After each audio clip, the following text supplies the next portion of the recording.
great conversation with a lineup at the crossroads of the business world, of policy, of government, Americans, Europeans. This is really what we're trying to bring together for the next 3 days. The US and the European Union have a unique opportunity to get on the ground floor as emerging technologies like AI, machine learning, quantum computing, and even space technologies rapidly develop with far-reaching economic and societal implications. The transatlantic community can lead the charge in building a coordinated normative framework that guides the development of these technologies while still encouraging innovation and creativity. A transatlantic strategy around emerging technologies is a values-driven strategy, and countering authoritarian competitors has to be a priority in any industry and in any country wrestling with these rapidly evolving technologies. This is a competition for economic and technological dominance, but more importantly, democratic and autocratic regimes are vying for the hearts and minds of citizens and leaders. That's right. How can transatlantic cooperation combine foreign policy action with investments in critical and digital infrastructure, societal resilience, and inclusive economic growth, all in aid of displaying the practical benefits of democratic and open societies? How do the EU and the US engage their own citizens in this endeavor while still working together abroad? We'll turn now to Susan Glasser, staff writer at The New Yorker, to kick us off with a dialogue on strengthening the foundations of liberal democracy. You and of course everyone who's joined the Atlantic Council today. It's my great honor to have a terrific panel for us today to talk about these issues. I can't think really of two better observers of this complicated and robust US-EU relationship than the two people with us today. We're joined by the president of Estonia, President Kersti Kaljulaid, who joins us from Tallinn. I believe you're just back from a trip to Poland today, and we're really honored to have you with us. And here, I think you're joining us from New Hampshire, but Senator Shaheen, who is a leading Senate voice on the Senate Foreign Relations Committee and a keen observer, I must say, over the years of what it looks like between Russia and the United States and how Europe figures in to that always wary competition. So thank you again to the Atlantic Council for bringing us together. Madam President, I'd love to start with you. And here's my question. President Biden has been inaugurated. The very first message that he had to you and other leaders in Europe was, hey, good news, America is back and we're ready to take our place again. At the table, he has put some action behind that, rejoining the Paris Climate Accord, rejoining multilateral organizations. But I have to ask you, what does America is back mean to you? And what do you think is needed right now to restore US credibility with allies and partners who may feel bruised after the last few years? Thank you. Indeed, predictability is always good in diplomatic relations, but I have to say that Eastern Europe somehow has enjoyed this role of a really a child who has been taken really good care of in a bipartisan format always by US political parties, and I've sensed this all the time. So for us, we welcome this new vision. We really welcome this activism also to work towards solutions. For example, in Ukraine, we very much welcome the clear notice which was also given to Russia that the US is also following and observing what is going on close to Ukrainian borders. I felt this was the first time the value-based democratic union, which we all are together, was able to react ex ante and maybe have some success. It's a tiny success. We shouldn't be carried away. Crimea is still occupied and war is ongoing in Georgia and Ukraine. But at least it was something. The situation did not deteriorate because ex ante there was attention. And this is indeed something which we here very much value in Eastern Europe. Well, let me ask you, since we've jumped right into the question of Russia and Ukraine, I'd like to ask both of you. President Biden says that I think, surprised many people here in Washington by suggesting an early summit with President Putin, and says that they're now looking at doing that in June. Do you think, Madam President, that now is a good time for President Biden and President Putin to meet? And then to you, Senator Shaheen, same question. And also, what do you think we should be looking for to get out of a summit with the Russians at this point in time? Frankly speaking, I had a long discussion with President Biden just before he announced his candidacy, and I'm not at all surprised that he's reacting quickly. And I mean, biding time in the situation when we know that we are normally a little bit behind the curve. I mean, there's nothing to win from it. We know what is the past, we know the present state of play, and hoping that maybe in the future there will be a better moment. I think this is ridiculous. Moments don't happen. I mean, better moments, we make them happen. So this meeting will make, hopefully, a better moment to arrive to resolve some tensions. Senator. I agree with that. And, you know, we talked to the Soviet Union throughout the Cold War. It's important to maintain those lines of communication. But we also need to be clear that we're going to hold Russia accountable for misdeeds that it does. And I was pleased that President Biden, in his first conversation with Vladimir Putin, raised the concerns about their actions in interrupting our elections, in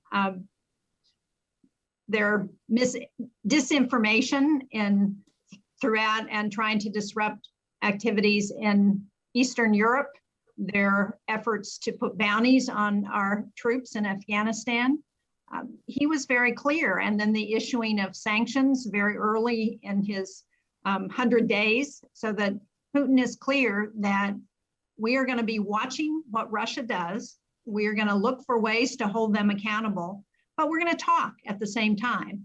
And I don't think we should have any illusions about what is happening in Russia, about Russia becoming a democratic country. We're seeing people protest in the streets now over their arrest of the main opposition leader, Alexei Navalny.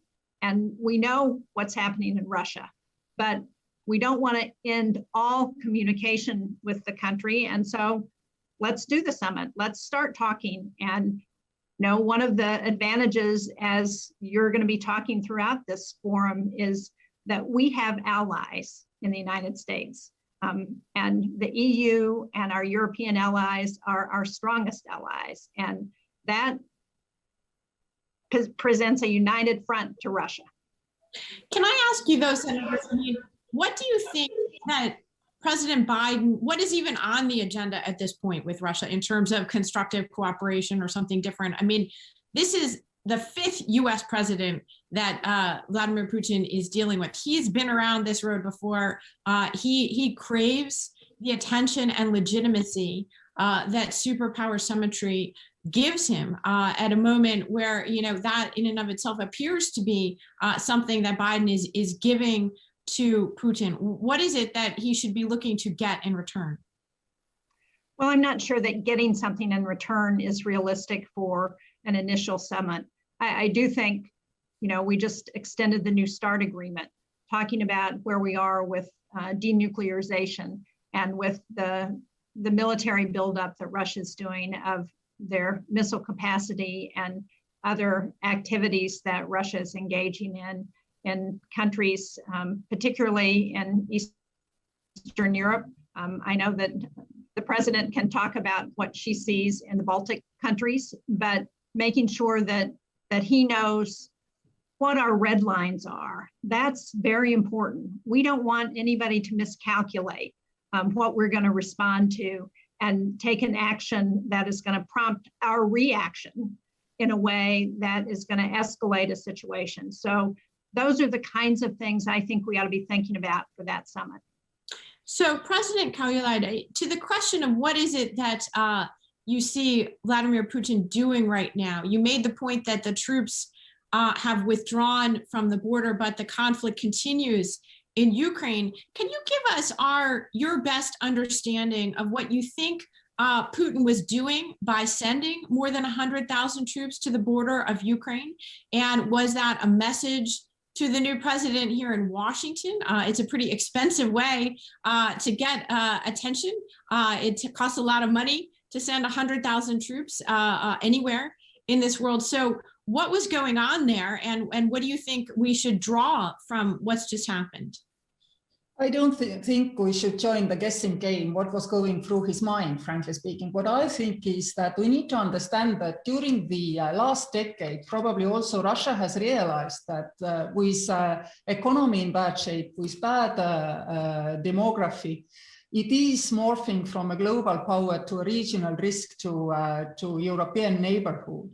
And therefore, it realizes as well that if he wants to turn the game and have a power-based world order instead of the rule of law and value-based world order, he needs to act quickly, cheaply, because resources are scarce, and unpredictably.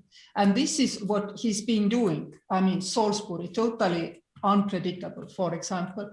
Meddling with democracies may be predictable, but very many people think it must be going on more often in the regions neighbors to Russia, which is not true. Affecting bigger democracies actually pays you more back and helps you to save resources. So change the game quickly, act cheaply and unpredictably, and realize that unlike the other global competitor, China, your window of opportunity of changing the game is closing. It's not opening because of the economic realities which you are facing. And if we understand this, then I believe we can understand what are behind these really unpredictable and very often counterproductive steps which have been undertaken.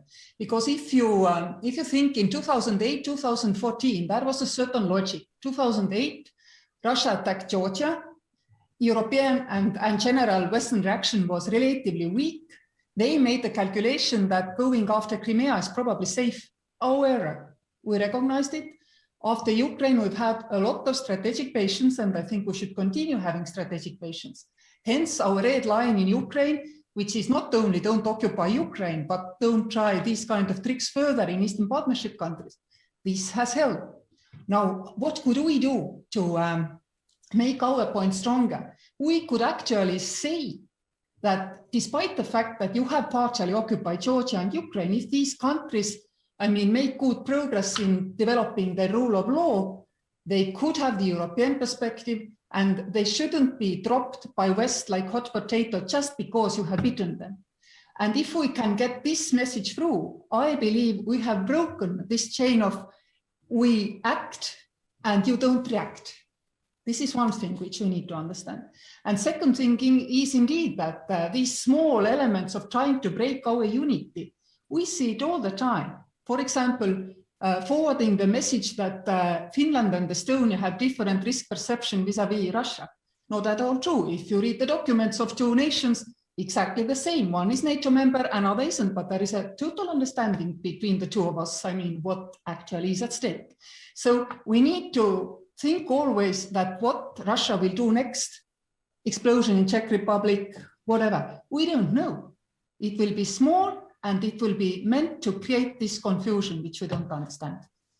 Well, if I could add to that, that's why it was so important when recently in Georgia, as they were having differences between their ruling party and the opposition party, to try have the EU and the United States work with the Georgians to try and resolve that so that Russia doesn't have that opportunity to continue to meddle in Georgian affairs. And I agree with you wholeheartedly, Madam President. So there's an example, though, of course, where there are always going to be disagreements, both here in Washington, inside the administration, as well as with partners in Europe. Both Senator Shaheen, you and the president, you both support a tougher line coming from the United States and Europe with regards to the Nord Stream 2 pipeline, for example. And there's been a lot of pressure on the new Biden administration, which so far they've resisted to impose further sanctions on German and other companies helping to finish the building of that pipeline. How do you see that fight playing out? I mean, do you see that as an example where Russia benefits from these disagreements, or whether now is a moment to urge Biden to take this sort of more tough line with Putin? Well, I think Russia definitely benefits from the Nord Stream 2 pipeline and from any disagreement around it. There is bipartisan opposition to that pipeline in Congress. I've been one of the senators who has supported sanctions, and we were able to stop it a year ago, and then Russia has figured out a way around that. I appreciate that there are issues with Germany, which is one of our important allies, and we need to address those. But stopping the Nord Stream 2 pipeline would be a blow to Russia economically, and it would also have an impact on helping Ukraine, which we would like to do, and address the long-term energy future for Europe. So I think this is one area where there are some real benefits, and I will continue to urge the Biden administration to move much faster than they've been willing to do so far. Madam President, you're also concerned about Nord Stream 2. What do you think Biden should do? Well, I think we should collectively make all this pipelinery obsolete. I mean, we don't need these kind of pipelines in the future. I mean, gas is not a green fuel. Europe is going through a clean turn and it's planning to be neutral by 2050. CO2 prices here are exorbitant. President Biden is taking similar steps.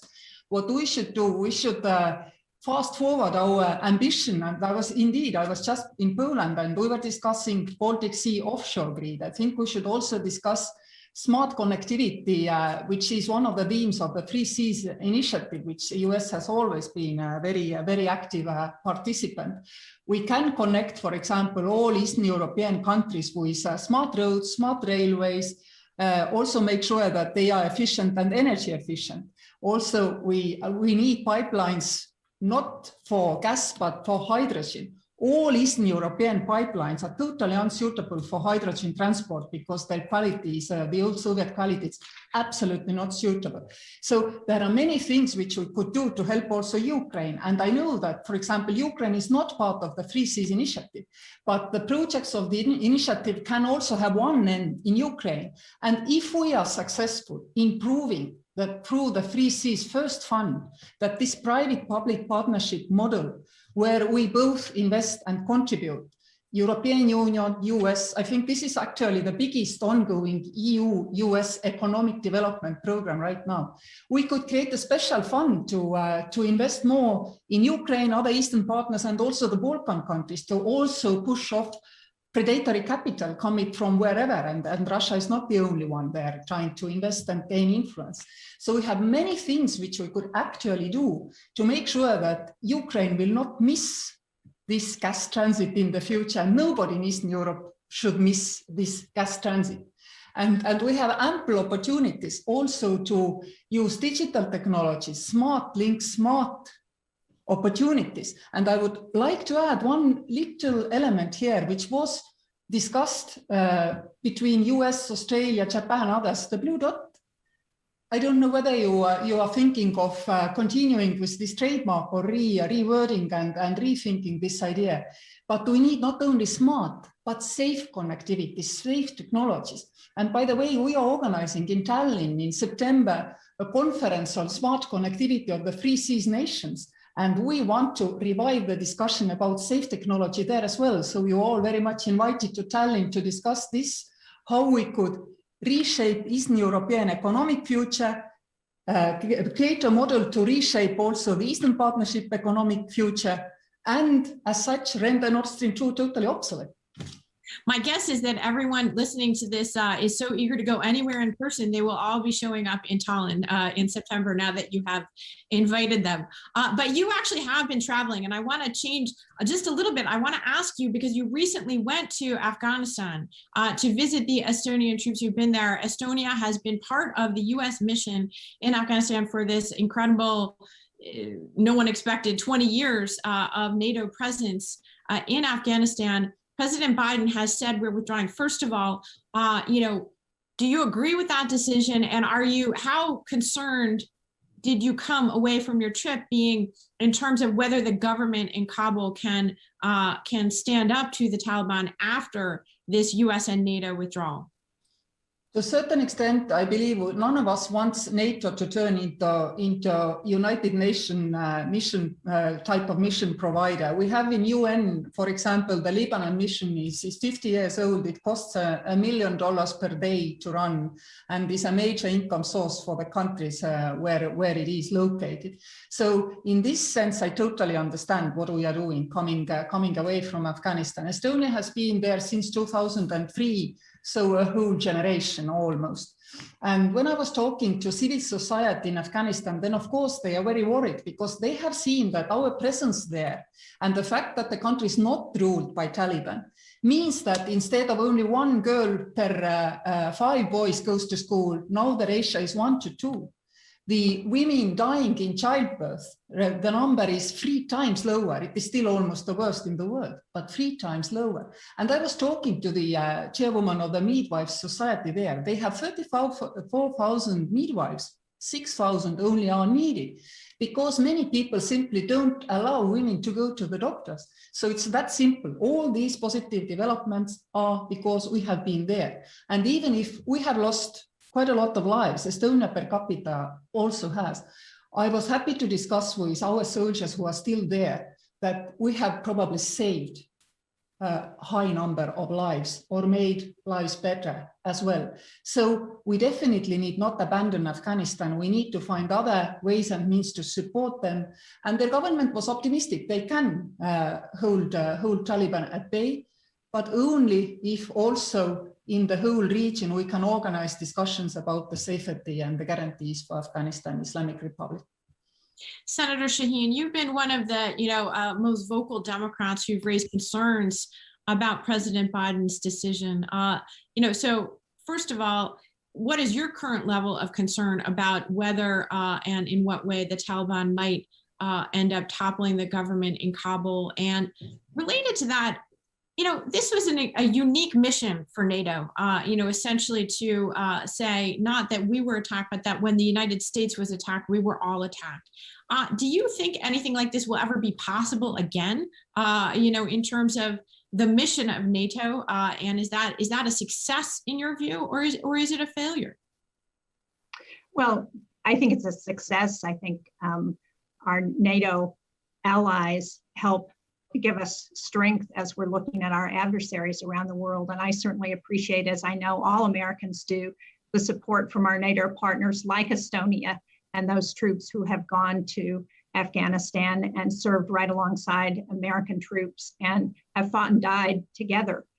It has been very important, as the president says, in terms of both defeating Osama bin Laden, but also in looking at the advancements that have happened in Afghanistan because of the support from the United States and our NATO partners. I think that has been the most successful security pact in world history, NATO. And while there are changes that we need to make in order to continue to face the new emerging threats, it is one of the things that we are able to rely on that gives us strength. And as you point out, Afghanistan, September 11th was the first time that NATO invoked its Article 5 provisions, and our partners went to bat for us. I am concerned about the president's decision. I appreciate how difficult it was. Nobody wants our troops to be someplace for 20 years still fighting, but I fear what the ramifications will be. Clearly, the Taliban has not lived up to what they supposedly negotiated at the bargaining table, where they said they would cut ties with Al-Qaeda and other terrorist groups. We haven't seen that. The level of violence was supposed to decline. That hasn't happened. In fact, it's increased. I had the opportunity to speak with a number of women leaders yesterday from Afghanistan parliamentarians, the acting minister of women and the head of the Women's Caucus. And what I heard from them was real fear and concern about what was going to happen for women and girls, that the Taliban continues to hold the fundamentalist beliefs of Sharia law that they had when they were ruling Afghanistan, and they fear a loss of their rights, of the rights that were written into the Afghan constitution that we have seen and that the president talks so eloquently about when she talks about a number of women who are able to survive childbirth now because they can get health care, the number of girls that are in school, women in the workplace doing all kinds of jobs. And what we've seen over the last several months is a deliberate assassination campaign to wipe out the highest profile women in their workplaces, particularly women in the media. The international community cannot allow that to go on. We have got to make it very clear to the Taliban that they cannot continue those kinds of activities in the future. So I think, President Kaljulaid, I'm going to go back to where we began, actually, which is the question of the credibility of the U.S. in the world, right? We say these things are unacceptable in Afghanistan, and yet in many ways they've been accepted. Russia, it seems to me, has become an expert at testing the credibility of our resolve when it comes to places like Ukraine.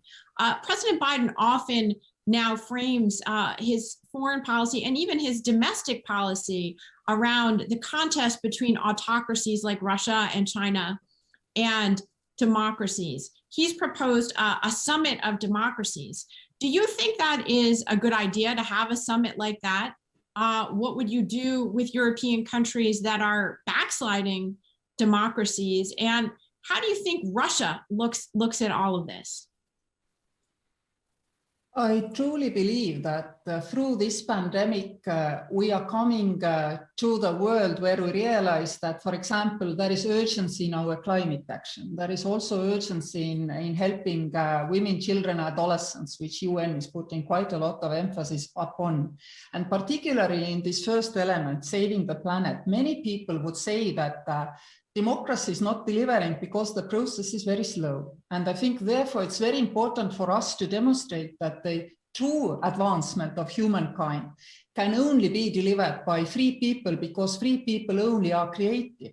And we must demonstrate that in democratic world, we can set ourselves objective and quickly achieve it. And for that reason, I believe there might be a value in coming together and discussing what are actually the advantages of democracies, where free people, out of their free will, because they understand what is at stake, are collectively taking actions to resolve the problems which we have, as opposed to technocratic, autocratic leaders who will simply tell to people what needs to be done or do it to them without the involvement of the people. I am a strong believer that free world always, does better, simply because, you need creativity, and only free people are creative. But coming together and reinforcing this message might actually be timely to do just now when we are exiting this pandemic. Just one idea, but there might be other streams of thought, of course, where we need to discuss it. Similarly, for example, technology in free world, which happens and its development happens in private sector. We need to involve this private sector technology to make sure that also our defense technologies are developing. This is new to free world. When nuclear weapons were developed only by governments, nowadays in our system, technology happens in private sector. In autocratic models, technology still happens in government. It's an advantage if we recognize it and use it, but we need to recognize it's different. Another reason why to have such a debate. There might be many more.